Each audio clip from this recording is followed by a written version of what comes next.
Merci Madame la Présidente. Merci à vous, Monsieur le Secrétaire Général adjoint, d'être là ce matin et de l'exposé intéressant que vous avez réalisé. J'aurais deux petites remarques préalables avant deux questions. La première, c'est que vous devez être attaché, comme nombreux d'entre nous, à la francophonie, puisque c'était un sujet important dont vous aviez la responsabilité.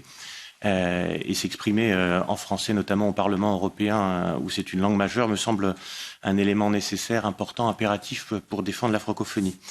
C'est donc dans cette langue, notre langue, que je continuerai de m'exprimer ce matin. Je voulais aussi vous indiquer, parce que je crois que c'est important, vous l'avez mentionné à plusieurs reprises, que sur l'ensemble des bancs de cette Assemblée du Parlement européen, nous sommes effectivement tous très attachés au multilatéralisme. On a d'ailleurs eu une mission très intéressante aux Nations Unies il y a quelques jours, la semaine dernière, enfin il y a une quinzaine de jours, pour essayer de mieux comprendre quels étaient les enjeux face aux difficultés qui sont rencontrées aujourd'hui. Et sur ce point, j'aurais deux questions, deux sujets sur lesquels j'aurais aimé que vous approfondissiez un peu les réponses, parce que vous avez déjà en partie abordé. Le premier concerne l'effort budgétaire et humain en matière d'opération de maintien de la paix. On constate une grande inégalité de répartition de l'effort en matière budgétaire.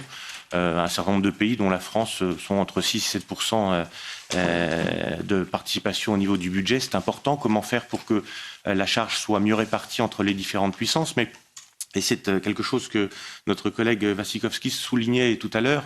Nous avons rencontré, lorsque nous étions à New York, la représentation de l'Inde auprès des Nations Unies, qui s'inquiète. C'est un des gros contributeurs. Ils sont dans les 10 premiers contributeurs en termes humains, et qui s'inquiétaient du fait que les participations étaient parfois faites sous conditions. Et ils se retrouvaient à devoir placer leurs militaires dans des zones plus à risque que d'autres. Ils jouent le jeu, il faut le saluer, l'Inde joue le jeu de l'Organisation des Nations Unies assez loyalement, si je puis dire, sans mettre de contraintes, et ça devient difficile pour eux d'expliquer qu'ils placent leurs militaires dans des conditions plus difficiles que les autres. Quelles sont les pistes que vous envisagez pour essayer d'éviter cette grande inégalité de traitement entre les troupes? Ma deuxième question concerne l'opération Barkhane. Vous avez évoqué assez longuement cette opération.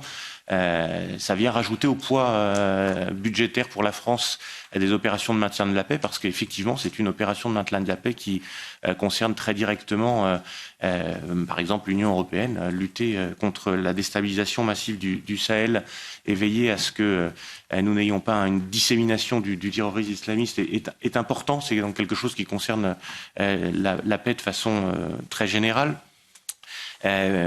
C'est un budget important, 700 millions par an pour la France. C'est déjà plus d'une trentaine, je crois 32 militaires français décédés sur place. Vous nous avez dit que les conditions politiques aujourd'hui n'étaient pas réunies pour que ça puisse devenir une opération qui reçoive un soutien plus effectif, plus formel des Nations Unies.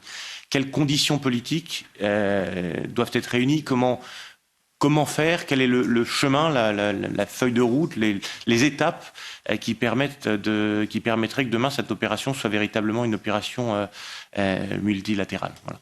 Merci.